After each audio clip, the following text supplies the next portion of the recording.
All right, let's dive into this one. Laini Taylor's Daughter of Smoke and Bone. We're going to be looking at excerpts really from the beginning of this fantasy novel. So Ah. think of this as, crash course in Mhm. all things Carew. Just from reading these initial chapters, I was struck by the vivid, descriptions of Prague, Yeah. the energy of, like, art school life, Yeah. and then bam, these magical elements, just Yeah. kind of hit you like a runaway tram. Yeah. But what really hooked me was Carew. Mm-hmm. She's this art student running around with her best friend Zuzana, joking about classmates like Kaz, but then she's Yeah. off on these cryptic errands for Brimstone, the so-called wishmonger. Yeah, it's interesting. And it's the errands themselves that, really pique your curiosity. Why is she collecting teeth? And not just any teeth. Right. I mean, we're talking like a menagerie of chompers from who knows what Mhm. creatures. Well, what's fascinating is that Taylor uses these teeth as more than just a macabre detail. They become this tangible link to the underlying magic system. Brimstone grants wishes, and the implication is that these teeth are somehow the fuel, the price, maybe even the source of his power. It really makes you wonder, what would you be willing to give for a wish? Oh, yeah, for sure. I know, right? It definitely made me think twice about those monkey's paw type story. Oh, And it's not just the teeth that are strange, right? Brimstone's shop itself is like stepping into another dimension. You've got Issa, a woman with living snakes for hair guarding the door. And then there's this hidden portal leading to, well, who knows where initially. this is where Taylor's world building really starts to unfold. It's a classic portal fantasy, but with this layer of mystery and dread that keeps you on edge. It's not just about traveling to a new place, it's about peeling back the layers of Carew's reality and revealing this hidden world that she's connected to, a world populated by the Chimera. Okay, hold on. For those of us who, haven't encountered the term before, what exactly are chimera? So think fantastical creatures, each unique, often with animalistic features woven into their human-like forms. There's Issa with her snakes, Twiga with her elongated neck like a giraffe, and, countless others that we'll encounter later. They inhabit this hidden city, a society with its own rules and customs. That's fascinating. Okay, so we've got Carew, this art student collecting teeth, Mhm. and then we're introduced to the chimera. Where do the angels, or seraphim, as they're called in the book, fit into all of this? Ah, yes, the seraphim. These are beings that resemble our traditional image of angels. Powerful, winged, and as we learn, engaged in a long-standing war with the Chimera. One such seraph, Akiva, is on a mission to burn the portals connecting the Chimera world to ours. He encounters Karu and Marrakesh, and let me tell you, their initial confrontation is electric. You can feel the tension radiating off the page. Oh, I bet. I was on the edge of my seat during that scene. But there's this, undercurrent of something else between them, right? It's not just animosity. Exactly. What's intriguing is Akiva's reaction to Karu. There's fear, yes, but also this pull, an almost reluctant fascination. He hesitates to kill her, which is a huge departure from, what we assume is his training as a warrior. And Carew's reaction to him is equally complex, right? She's afraid, obviously. But there's also this, instinctive recognition of him as the enemy. Like some deep-seated memory has been triggered. It's like Taylor is hinting at a shared history, a connection between the seraphim and the chimera, a connection that runs deeper than the current conflict. And Carew, unknowingly caught in the middle, becomes this embodiment of that mystery. It makes you wonder, what role does she play in this larger narrative? Is she just a pawn, or is there something more to her destiny? Right, right. It's almost like she's being pulled in two directions, belonging to neither world, but somehow bound to both. And speaking of belonging, Carew's relationship with Brimstone is another layer of interest. He's protective of her, almost fatherly in a way. Mm. But there are definitely secrets lurking beneath the surface. Their dynamic is so compelling. Brimstone is clearly invested in Carew. He's her guardian, her mentor, but he's also withholding crucial information about her past. It's as if he's preparing her for something, shielding her from a truth she's not yet ready to face. It makes you question his motivations. Is he truly acting in her best interests, or are there darker forces at play? Oh, good question. And just when you think you're starting to understand their relationship, we're thrown into this tense scene where Carew overhears Yazri and Issa, two chimera in Brimstone's shop, talking about the seraphim finding a way back into the human world. The danger feels so immediate, and the stakes are clearly raised for Carew. This scene marks a shift in the story. The conflict, which initially felt like a distant threat, suddenly becomes very real, very personal.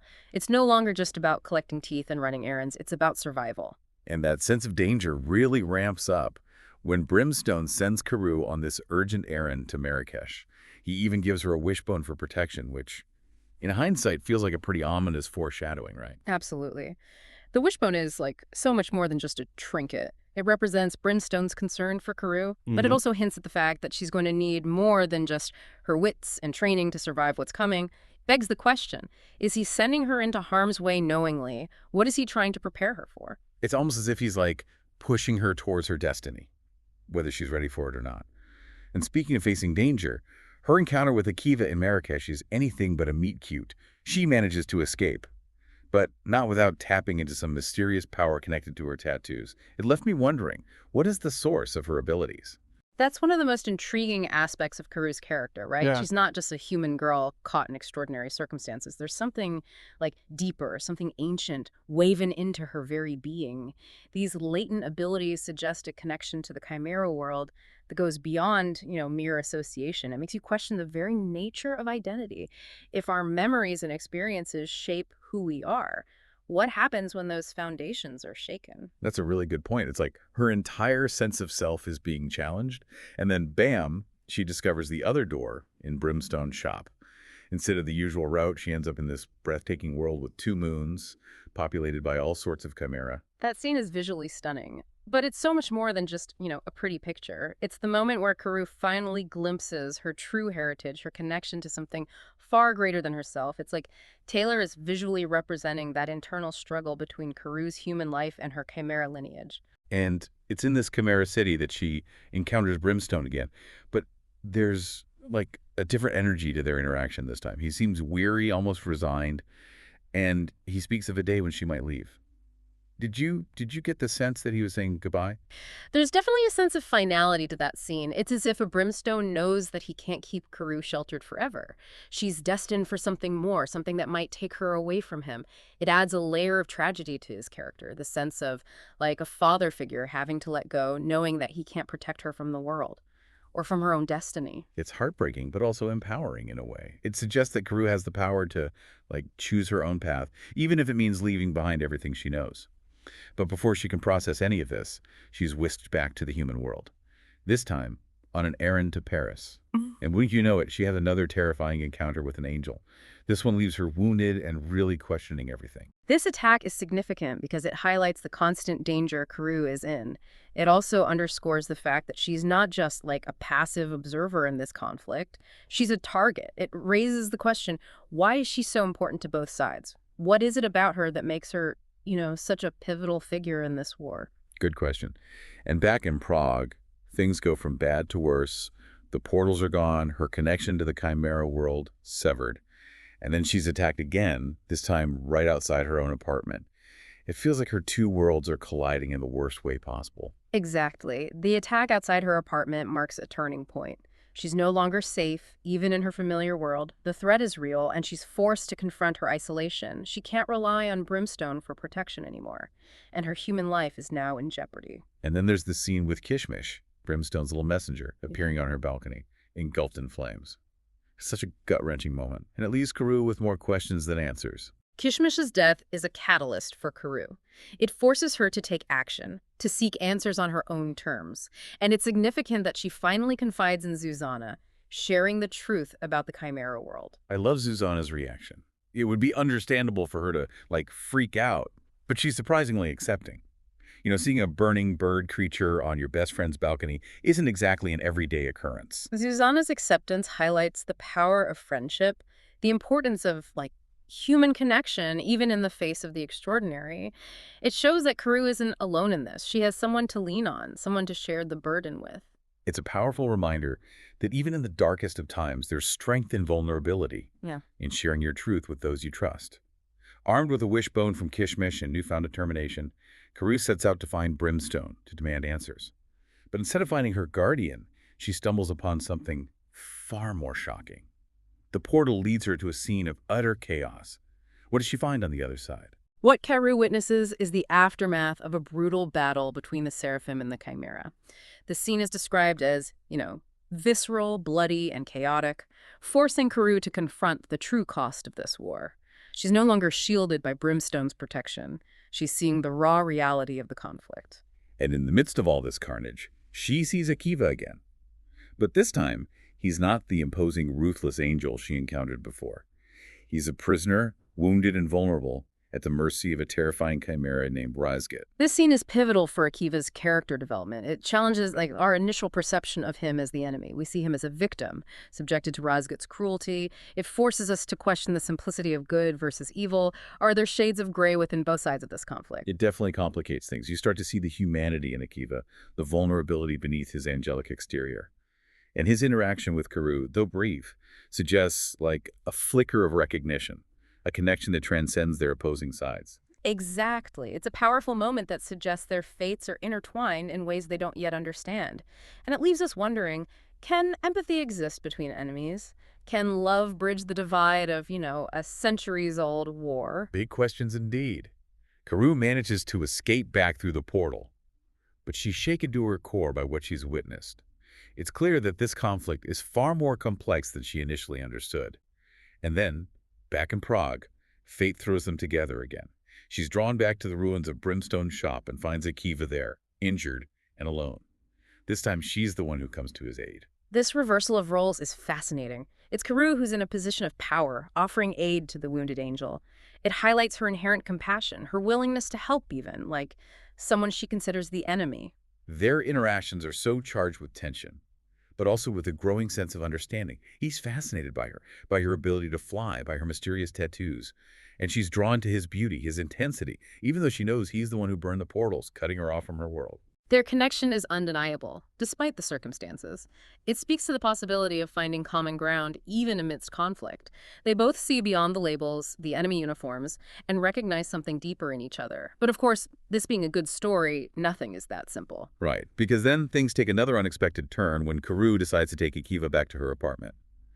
It's a risky move, considering he's the enemy, but she clearly feels a responsibility for him, and Akiva, weakened and in need of her help, starts to open up to her in a way he never has before. What was your take on this shift in their dynamic? This is where their relationship transcends the boundaries of war and prejudice. They share a vulnerability with each other, a glimpse into their true selves. Akiva reveals his past, the horrors he's witnessed, his growing disillusionment with the endless cycle of violence, and in doing so, he also reveals his feelings for Karoo. It's a confession that changes everything. Yeah, it really does change everything. It throws everything we thought we knew about their relationship into question. Here's this angel, this, ruthless warrior we've seen, and now he's confessing his feelings for the very creature he's been trained to hate. It really is a testament to the power of, individual connection. That ability to see beyond ingrained prejudices and recognize the inherent worth of another being, even an enemy. Akiva's confession is like a rebellion against everything he's been taught. He's choosing compassion over duty, love over hate. It's a dangerous path, but one that feels incredibly authentic to his character. But of course, this being a good story, their newfound connection is immediately tested. Oh, yeah. Right. Yeah. The revelation that Akiva is the one who burned the portals, who severed Karoo's connection to her world. So a devastating blow. It forces Karoo to confront the reality that the person she's falling for is also the person who inflicted so much pain and loss. It's like a classic case of, star-crossed lovers. Except in this case, it's not families feuding, it's entire worlds locked in a centuries-old war. But what I found interesting is that despite this betrayal, Karoo doesn't immediately turn away from Akiva. There's a sense of protectiveness, even like a flicker of understanding. Why do you think that is? Well, I think it speaks to the depth of their connection, the empathy they feel for each other. Karoo sees Akiva's pain, his internal struggle, and she recognizes that he's more than just a soldier blindly following orders. He's a complex individual wrestling with his own doubts and desires. And their conversations during this time are so insightful, right? Absolutely. They delve into the history of the conflict, the justifications for violence, the cyclical nature of hatred. It's like Taylor is prompting us, the readers, to question our own assumptions about good and evil, war and peace. Yeah, absolutely. Taylor doesn't shy away from exploring, the complexities of morality. There are no easy answers, no clear-cut heroes and villains. Instead, she presents characters who are flawed, who make mistakes, but who are ultimately striving to make sense of a world, rife with conflict and contradictions. And then, just when you think things couldn't get more complicated, we're introduced to Zuzana, Karoo's best friend. Her bluntness, her humor, it's such a welcome addition to the story. It's like a breath of fresh air amidst all the intensity. Zuzana's presence serves as a reminder of, Karu's humanity, her connection to the, ordinary world. She's that grounding force, the voice of reason, and her acceptance of Karu's chimera identity is heartwarming. It shows the power of true friendship to transcend differences. Oh, I love their friendship. But Susanna's arrival also adds to the danger, right? Oh, for sure. Because now the police are after Carew and Akiva, thanks to their very public display of flying on the Charles Bridge. Suddenly, their secret isn't so secret anymore. Exactly. This development raises the stakes for Karu and Akiva. It forces them to confront the consequences of their actions, the dangers of being exposed in a world that's not ready to accept, the existence of magic, of angels and chimera. It highlights the clash between the ordinary and the extraordinary. And just as they're grappling with this new threat, they're confronted by other angels, Hazael, Akiva's brother, and Liraz, a fellow soldier. It's clear they're not happy to see Akiva with Carew. Yeah, the arrival of Hazael and Liraz introduces a new level of conflict. It disrupts that fragile equilibrium that Karu and Akiva have established. Liraz in particular represents the rigid, unforgiving side of Seraphim culture. She sees Karu as a demon, a corrupting influence on Akiva. Yeah, her reaction is so visceral, so full of disgust. It's almost as if she embodies the centuries of hatred between the Seraphim and Chimera, and her attempts to expose Carew lead to a confrontation that has, explosive consequences. Yeah. What was it about that scene that stood out to you? It's that moment where Karu is forced to make a choice. She can either deny her true nature, hide her connection to the Chimera world, or she can embrace who she is, reveal her powers, and face the consequences. It's a pivotal moment of self-acceptance. And she chooses the latter. Right, it does. In a moment of defiance, spurred on by Liraz's taunts, she unleashes her magic, revealing her tattoos, her chimera eyes, and her ability to manipulate fire. It's like a stunning display of power. And it leaves everyone, including Akiva, speechless. It's a declaration of her identity, a rejection of the labels and prejudices that have been imposed upon her. It's a powerful moment of empowerment, and it sets the stage for, the next chapter in her journey. And what a chapter it is. The story takes a truly dramatic turn when Akiva makes a choice that will change everything. He chooses Carew. He physically stops Liraz from attacking her, leading to a confrontation between the Seraphim. This is a defining moment for Akiva. He's rejecting his, conditioning, his upbringing as a soldier. He's placing his faith in Carew, in their connection, even though it means defying his own kind. And Carew, in a moment of vulnerability and trust, reveals her true form to him, showing him her gazelle legs, her horns, her wings. She's putting her heart and her life in his hands. It's a testament to their love, their willingness to be, vulnerable with each other. But of course, their moment of connection is shattered when Liraz attacks, determined to save Akiva from Karew's supposed demonic influence. It's heartbreaking to see how blinded by hatred Liraz is. And Carew, though she manages to escape, is left wounded and reeling from the betrayal. This betrayal reinforces, Karew's isolation, her sense of not belonging in either the human or the chimera world. It's a painful reminder of the deep-seated prejudice that exists between the two sides. Desperate for answers, Carew finally makes her way to the other world, to Brimstone's hidden city. And there she stumbles upon a scene that changes everything. She sees Akiva imprisoned and broken, and she overhears a conversation that reveals the truth about her past, her origins. What is it that she learns? Carew discovers that she's not human. She's a chimera, resurrected by Brimstone after a past life as a warrior named Madrigal. All her memories as a human, her life in Prague, were carefully constructed by Brimstone to protect her, to give her a chance at a normal life. It's a mind-blowing revelation. It completely reframes everything we thought we knew about Carew. And it raises questions about the ethics of, manipulating memory, of controlling someone's destiny. Yeah, it's a complex issue with, no easy answers. Brimstone's actions were driven by love, but they also raise concerns about the right to choose one's own path, even if it means, facing pain and hardship. And speaking of pain and hardship, Akiva then reveals the truth about the wishbone Brimstone gave Carew. It's not just a trinket, it's a vessel containing Madrigal's memories, her past life. By breaking it, Carew can unlock the truth about who she really is. The wishbone becomes a symbol of choice, of agency. Carew is faced with a decision. Does she embrace her past life as Madrigal, a warrior caught in a brutal conflict? Or does she cling to her human identity, a life built on love and friendship? It's a heavy decision, but ultimately Carew chooses to break the wishbone and unlock Madrigal's memories. And as she does, she's flooded with a torrent of images, emotions, and experiences. She sees her former life, her love for Akiva, her role in the war. What does this revelation do to her sense of self? It's a transformative experience. It's not just about like regaining lost knowledge. It's about integrating her two selves, her human and chimera identities. It's about confronting, the pain and the beauty of her past, and ultimately choosing who she wants to be in the present. And that choice is further complicated by the fact that Madrigal, in her past life, was in love with Akiva, the same Akiva who's now standing before her, torn between his feelings for her and his duty to his kind. What does this tell us about, their connection? Well, the revelation of their past love introduces like a layer of tragedy to their present day connection. It suggests that their love is like fated, destined to be repeated, but also doomed to be entangled in, the conflict between their worlds. Their love story is like a microcosm of the larger conflict, a glimmer of hope amidst the darkness. And in this moment, facing a future filled with uncertainty and danger, Karu and Akiva finally give in to their feelings. They kiss, a kiss that bridges the chasm between their past and present. It's a beautiful, bittersweet moment. Their kiss is an affirmation of their love, but also a recognition of the, challenges they face. It's a powerful reminder that even in the midst of war, love can bloom. But whether it can survive the trials ahead, well, that's a story for another time. So where does this leave us?